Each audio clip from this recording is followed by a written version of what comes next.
Olá, aqui é Douglas Rainho, idealizador do blog Perdido em Pensamentos. E nessa edição do Pensamento, nós vamos falar sobre, dando continuidade àquele assunto do vídeo de encantados, que eu vou deixar em um card em algum lugar aqui de cima para você que não viu ainda, conferir.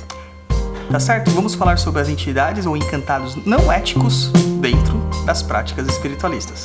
Vamos lá!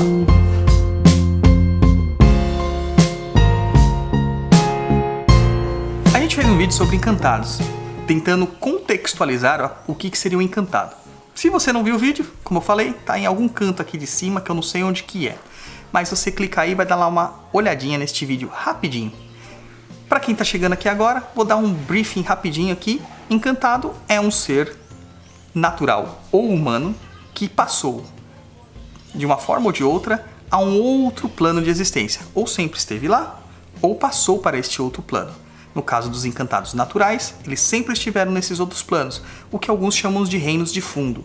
E para quem encantou-se, ou seja, um espírito humano que se encantou, ele passou a esse outro reino sem a passar pela morte.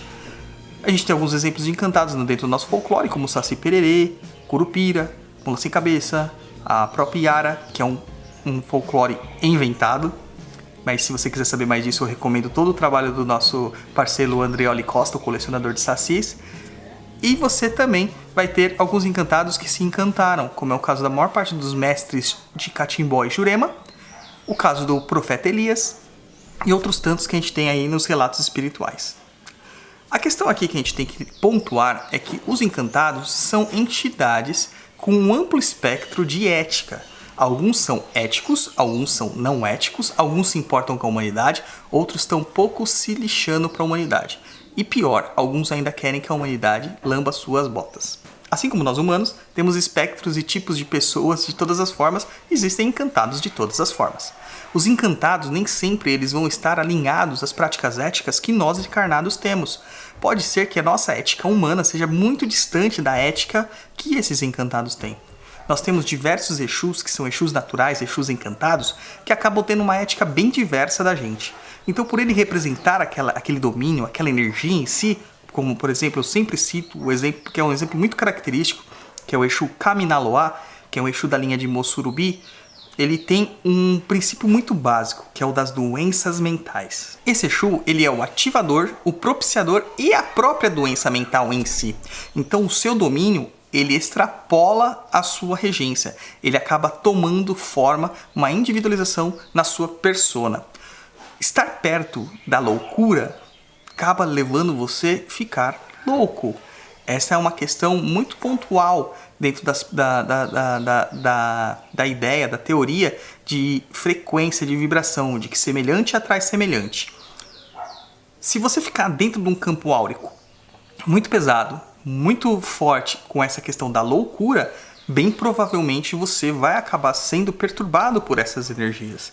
É a mesma coisa que você entrar num poço de lama e tentar sair limpo. É impossível. Você será, de uma forma ou de outra, contaminado ou sujo, né, por essa energia. Você vai acabar entrando nesta vibração, nesta faixa de vibração. Isso acontece com a gente em todo momento. Se você entra num local muito triste, é muito mais provável que você também baixe sua vibração e fique triste do que você começar a dar risada alegremente entre todos que ali estão tristes. Essa é uma questão muito de semelhante atrai semelhante. Esses Exus, eles não são maus, ou esses encantados no geral, né? Eles não são maus por princípio. Na verdade, eles são maus dentro da nossa concepção humana de ser. Se você for parar para pensar, eles apenas representam uma função no mundo, dentro da natureza. E acaba sendo o seu trabalho e eles têm que desempenhar esse tipo de trabalho. Dizer que um Kaminaloa ele é ruim e causa loucura porque ele é ruim é totalmente fora de propósito, descabido, sendo que a função dele na natureza é essa. É a mesma coisa que chamar um urubu de sujo porque o urubu come carniça, animais em decomposição. Alguém tem que fazer esse tipo de trabalho. Uma história que ilustra muito bem essa questão da ética ou da não ética, da natureza das entidades, é aquela historinha do monge do escorpião, correto? Não sei se vocês conhecem, mas a historinha é mais ou menos assim. Me desculpem, mas eu sou muito ruim para contar histórias. Existia um rio, um escorpião tentava atravessar o rio e ele não iria conseguir.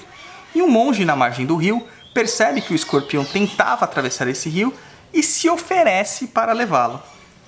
Só que, ressabiado, o monge diz ao escorpião: eu não vou te levar agora, pois eu tenho medo de que você me pique. E o escorpião diga: não, eu não farei isso. Você me ajuda e eu não vou te picar. Então, o monge, acreditando no escorpião, pega o mesmo na sua mão e atravessa o rio com o escorpião. Chegando à outra margem, o escorpião pica o monge. E o monge, olhando para ele, diz: mas por que você me picou? E ele disse: me desculpa, mas esta é a minha natureza. E o monge olha para ele, compreendendo aquela lição, aquela maravilhosa lição que ele acabava de receber, e disse: é verdade.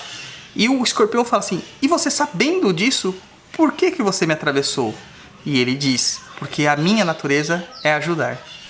Então cada um age conforme a sua natureza, e cada coisa tem o seu propósito dentro desta grande natureza. O que incomoda muita gente é que quando a gente começa a comparar os encantados com os humanos, nós nos perdemos, porque nós sempre tentamos entender eles pela nossa base de comparação, pela nossa régua equiparativa. E a gente acaba esquecendo que as entidades, elas têm um propósito muito maior e elas acabam estando, né, dentro do big picture, do grande panorama que Deus propôs para o universo.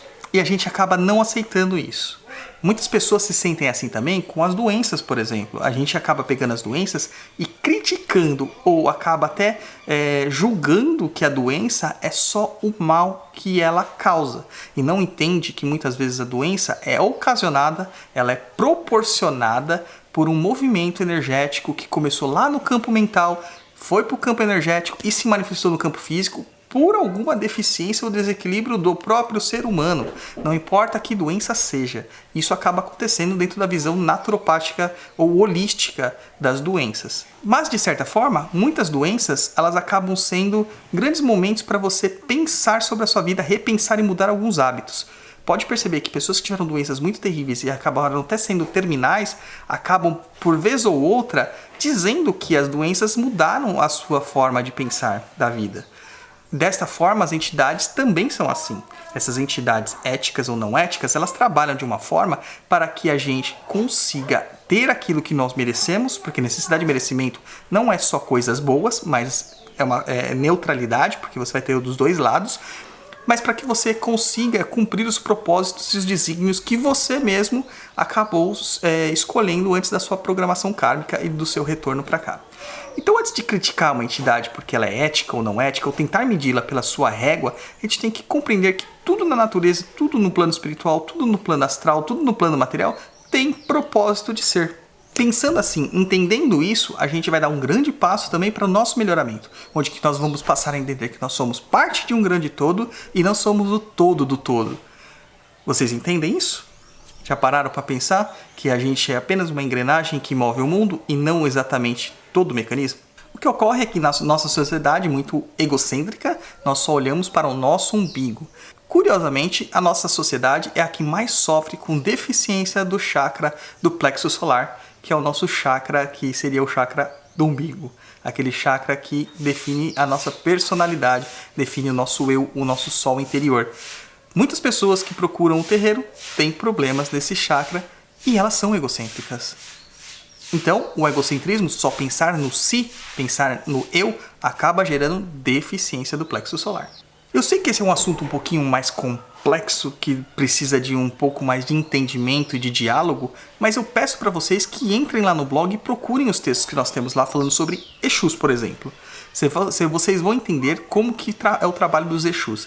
Não ache que o Exu é um anjo da guarda, não ache que o Exu é um guardião protetor de asas brancas. E também não entenda que Exu é um demônio, mas entenda o seu propósito na natureza. Inclusive os próprios demônios goéticos, os goécios, eles acabam tendo propósito, eles são inteligências que têm seus propósitos. Só que a gente coloca tudo como certo e errado, positivo, negativo, bom ou ruim. E isso acaba gerando problemas pra gente na nossa evolução espiritual.